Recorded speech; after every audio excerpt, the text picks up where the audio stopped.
43회 TAT 2급 소득세 파트 손풀이 진행하겠습니다. 자, 첫 번째 사원 등록이네요. 자, 그럼 일단 보시면서 본인이 있죠. 사원 등록의 본인은 무조건이죠. 그래서 본인은 무조건 동그라미고요. 다만 본인 같은 경우는 구분을 하실 때 뭐뭐 구분을 해주셔야 되냐면은 한부모인지 부녀자인지 경로자인지 다음에 장애인인지 세대주인지 이렇게 5가지를 구분을 해주셔야 돼요. 되셨죠? 시험 수험생들이 가끔 많이 놓치시는 게 요거 정말 많이 놓치시거든요. 세대주 요거하고 다음에 한부모랑 부녀자 요런 걸 이제 좀 많이 놓치세요. 됐죠? 그래서 위에 보시면요 본인 자리에 세대주가 나와 있어요. 요게 만약에 지금 본인 정은재 씨가 아니라 김명지 씨로 돼 있으시면은 이거 세대주를 동그라미 체크를 해제해 줘야 되거든요. 동그라미 체크를. 그래서 그런 거 꼭 챙겨 주시고요. 일단 본인은 지금 세대주가 맞고요. 다음에 79년생이시면은 딱 봐도 경로자는 아닐 것 같은데 나이 계산 한번 해볼게요. 2020년 마이너스 1979. 그러면 경로자는 아니네요. 70세 이상이 아니니까. 또 자녀가 있는데 처가 있죠. 그럼 한부모도 아니고요. 다음에 여성도 아니죠. 되셨죠? 그래서 이분은 한부모도 아니고 부녀자도 아니고 경로자도 아니고 장애인인지 봐야 되는데 장애인도 없어요. 되셨죠? 그래서 이분은 세대주만 체크해 주시면 되고 여기서 이제 또 하나 챙겨 주시면 좋은 게 영업직이거든요. 영업직. 그래서 사원 등록에 본인이 요걸 입력하셔야 되기 때문에 생산직 여부가 불우돼 있는 거 확인 정도 해주시면 좋으실 것 같습니다. 다음 또 갈게요. 자, 그리고 그 외자는 뭐뭐뭐 판단을 하셔야 되냐면은 이 사람이 경로자인지 장애인인지 다음에 자녀라면은 자녀세액공제 대상이 되는지 자녀세액공제는 7세 이상이죠. 그러고 출생세액공제 혹은 입양세액공제가 적용이 되는지 되셨죠? 요런 거. 그러고 우리 판단을 하실 때 배우자는 소득만 보시면 되죠. 다음에 그 외의 자, 배우자를 제외한 자는 연령과 소득을 같이 보셔야 되죠.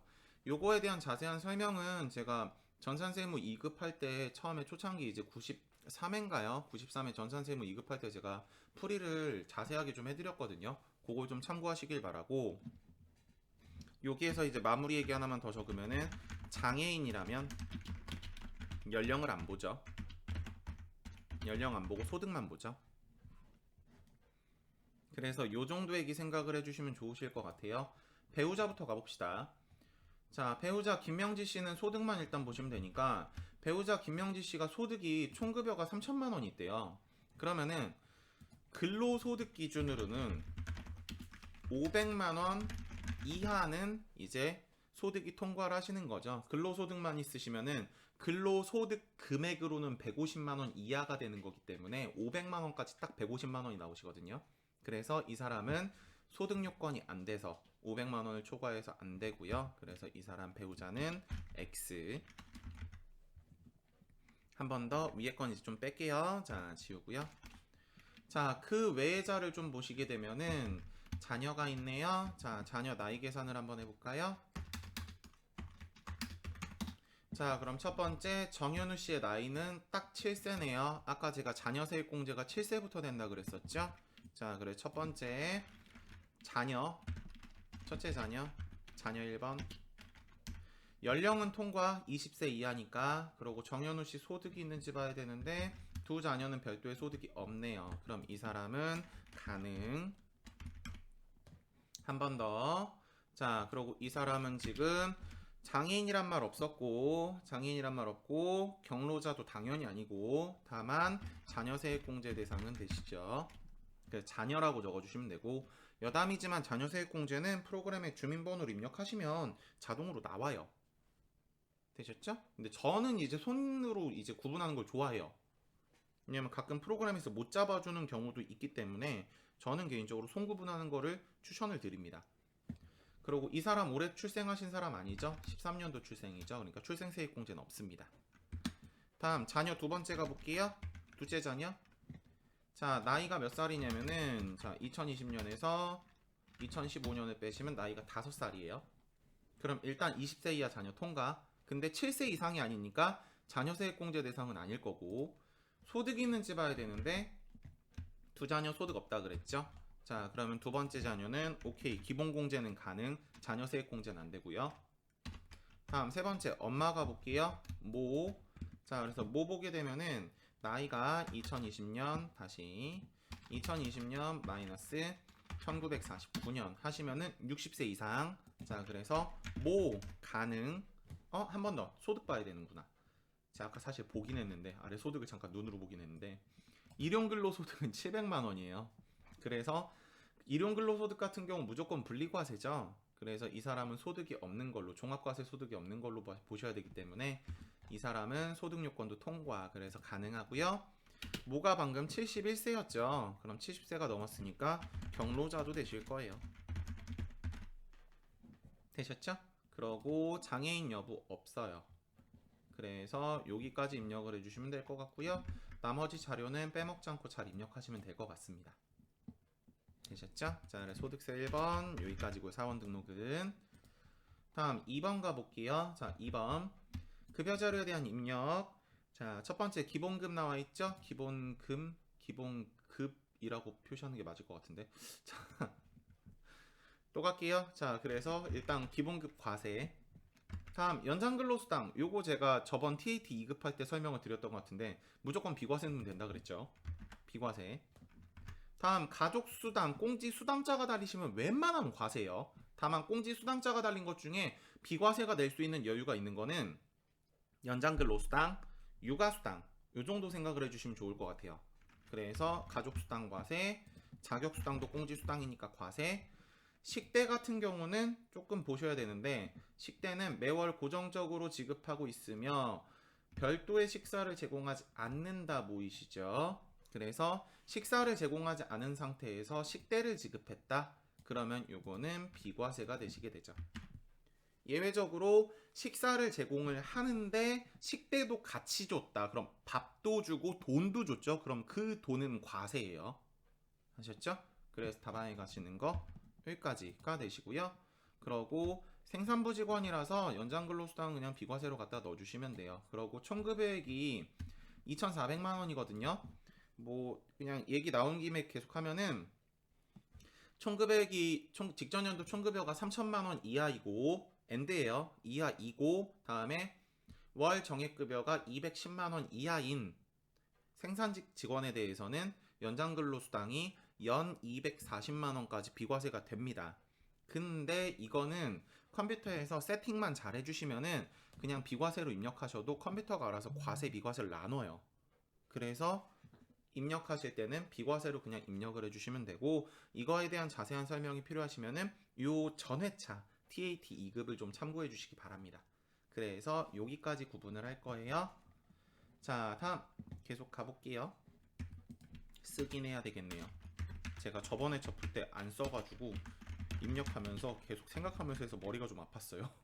기본급 과세, 다음에 연장근로수당 비과세, 다음에 가족수당 과세, 자격수당 과세, 식대 비과세. 괜찮으시죠? 아, 그리고 하나 챙길 말이 하나 더 있네요. 쓰다 보니까 잘 썼네요. 쓰다 보니까 하나 또 보이네요. 전월미환급세액이 있어요. 그래서 원천징수 이행사항 신고서 들어가서 입력을 하셔야 되는데, 원천징수 이행사항 신고서는 지방소득세를 입력하는 곳은 아니에요. 되셨죠? 소득세를 입력하는 곳이거든요. 그래서 지방소득세는 입력하시면 안 됩니다. 됐죠? 요거 문제 살짝 틀어드리면은, 만약에 문제 나오실 때 다음 중 소득세 11,000원, 지방소득세 포함 이렇게 나오시게 되면은, 전월 미환급세액은 소득세가 11,000원, 지방소득세 포함 이렇게 나오시면은 요게 부가가치세 계산하는 거랑 똑같거든요. 그래서 11,000원에서 나누기 1.1 하셔가지고 만원 계산하셔서 만원을 입력하시면 돼요. 부가세 계산이랑 똑같아요. 부가가치세 계산이랑. 되셨죠? 다음 또 갑니다. 그래서 우리 지방소득세 같은 경우는 부가세라 그러거든요. 우리가 이제 배우는 부가세는 정상적으로는 부가가치세라 그러고, 지방소득세는 본세에 포함되는 이제 연결되어 있는 귀속되는 세금입니다. 그래서 부가세라 그래요. 그래서 본세의 10%거든요. 다음 계속 가볼게요. 자, 다음 아래 내려오시면은 국세청의 연말정산자료얘기가 있어요. 자, 그래서 이제 의료비는 의료비 탭에 입력하고, 다음에 기부금은 기부금 탭에 입력하고, 요거 주의하셔야 돼요. 기부금. TAT는 기부금 입력하실 때 단추 눌러야 되는 게 있습니다. 다음에 신용카드 입력하고, 보험료 입력하고, 이렇게 나왔네요. 자, 그럼 이제 아래 내려가서 보면은 사원 등록을 수정하라는 말이 없으니까 이미 사전에 입력이 돼 있다 그랬거든요. 그러니까 요거는 맞는 얘기구나. 그럼 이걸 보면서 아래 걸 판단해야지가 되셔야 돼요. 자, 그래서 아래 내려오시면 첫 번째 김철수 씨가 의료비를 지급했대요. 그래서 지출했대요. 그래서 김철수 씨는 본인이시니까 의료비 당연히 될 거예요. 근데 의료비 중에 이제 생각하셔야 되는 게 있죠. 첫 번째, 시력 보정용 이제 안경이나 콘택트 렌즈 이런 거는 연 50만 원까지 가능하시죠. 그래서 만약에 이게 50만 원이 넘어갔다라면은 50만 원으로 본인이 좀 끊어 주시면 좋고요. 다음 그러고 그거 말고 이제 또 생각을 하셔야 되는 게 뭐 산후조리원이나 산후조리원은 들어가시게 되면 이제 체크하시는 란들이 있어요. 그래서 그런 것들 좀 생각해 주시면 좋으실 것 같고요. 한약이랑 보약, 요번에 이제 카톡방 보니까 한약 보약 요 얘기가 나오시는 분들도 있던데 치료 목적의 한약은 가능해요. 되셨죠? 근데 예방 목적의 보약은 안 돼요. 되셨죠? 그러고 그거 말고도 또 이제 뭐가 되냐면은 건강검진비 이런 것도 가능하고요. 다음에 수술 가능해요. 수술. 되셨죠? 뭐 맹장 수술이라든가 아니면은 이제 임플란트 수술이라든가 이런 것도 이제 치료 목적으로 보신다라면 가능하고요. 다만 미용 목적에 대해서는 안 돼요. 그러고 그 치료 목적, 미용 목적은 본인이 판단하시는 게 아니라 의사분이 이제 소견서로 적어주실 거기 때문에 문제는 나오실 거예요. 그러고 또 그거 말고도 또 뭐가 있을 수 있냐면은 뭐 자주 나오는 얘기지만 성형수술 얘기 있으시죠? 미용 목적 성형수술은 안 되고요. 다음에 치료 목적 성형수술은 가능합니다. 되셨죠? 그래서 그 정도 생각을 해주시면 되고요. 지금은 안경 같은 경우도 50만 원 이하죠. 가능하고요. 내과도 가능합니다. 그래서 둘 다 그냥 25만 원 입력해 주시면 되고요. 본인 거. 다음 계속 가볼게요. 자, 아래 내려오시면은 의료비가 하나 더 있네요. 자, 그래서 지금 나와 있는 게 한약 얘기인데 바로 있네요. 안 봤어요, 아래 문제. 보고 얘기한 건 아니에요. 바로 있네요. 자, 그래서 지금 나와 있는 게 건강 증진을 위해서 한약을 구입했대요. 이거는 말이 한약인 거지 보약인 거예요. 되셨죠? 건강 증진이면은 치료 목적이 아니거든요. 말만 한약인 거지 보약인 거예요, 결국. 그래서 50만 원은 안 되고 다음에 이사랑 씨가 지금 누군지 볼까요? 이사랑 씨가 배우자네요. 그죠? 자, 그럼 배우자 아까 위에서 기본공제 된다고 적혀 있었으니까 이 사람 가능하고요. 되셨죠? 그러고 배우자 위에 소득 없었어요. 그래서 기본공제 대상자 되는 사람이었기 때문에 자, 그래서 한약은 입력하시면 안 되고요. 다음에 외과 진료 받으신 건 입력하셔도 가능합니다. 그래서 255만 원만 입력을 해주셔야 되고요. 다음 그리고 아래 내려가시면은 기부금이 있네요. 자, 기부금 같은 경우는 소득만 보죠. 연령은 안 봐요. 소득만 보거든요. 그래서 이사랑 씨네요. 이사랑 씨 방금 봤죠. 자, 소득 없음. 그죠? 자, 그래서 이사랑 씨 같은 경우 지금 지출하신 법정 기부금 가능합니다.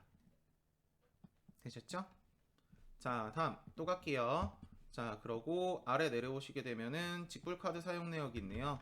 김철수 씨가 쓴 거. 되셨죠? 본인이시죠? 김철수 씨. 다 입력하시면 돼요. 자리 맞춰서. 되셨죠? 자리 맞춰서 다 입력하시면 됩니다. 그래서 신용카드 이제 사용하신 거, 신용카드 등 사용하신 거, 직불카드 얘기니까 자리 맞춰서 이제 뭐 일반인지 대중교통인지 입력해 주시면 되실 것 같아요. 괜찮으시죠? 자, 그러고 아래 이제 내려가시게 되면은 보험료 얘기가 있거든요. 자, 그래서 보험료를 보시면은 지금 첫 번째 보시면 이제 보장성이 있고요. 하나가 저축성이 있죠. 저축성은 바로 안 되죠. 그래 저축성은 볼 필요 없고 김철수 씨는 아까 본인이었죠. 그럼 이 보장성 보험료도 입력을 하시면 되겠네요. 그래서 이사랑 씨 건 안 되고 위에 거 김철수 씨 것만 입력하면 된다. 그것도 이제 보장성이니까 일반에다 입력해 주시면 돼요. 장애인 아니었거든요. 그래서 일반 자리 이제 보장성 그냥 보장성 자리 입력을 해주시면 되고 아래 또 있나요? 없네요. 뭐 여담 얘기 하나만 더 하면은 지금 사용하신 게 직불 카드거든요. 그래서 일반은 직불 카드에 치시고 대중교통은 대중교통에 치시면 됩니다. 그래서 거기까지 하시면 되겠네요. 그래서 소득세 풀이는 여기까지 하고요. 이제 이번 주 중에 제가 시간이 될 때 실기 입력까지 한번 찍어보도록 하겠습니다. 자, 수고하셨습니다.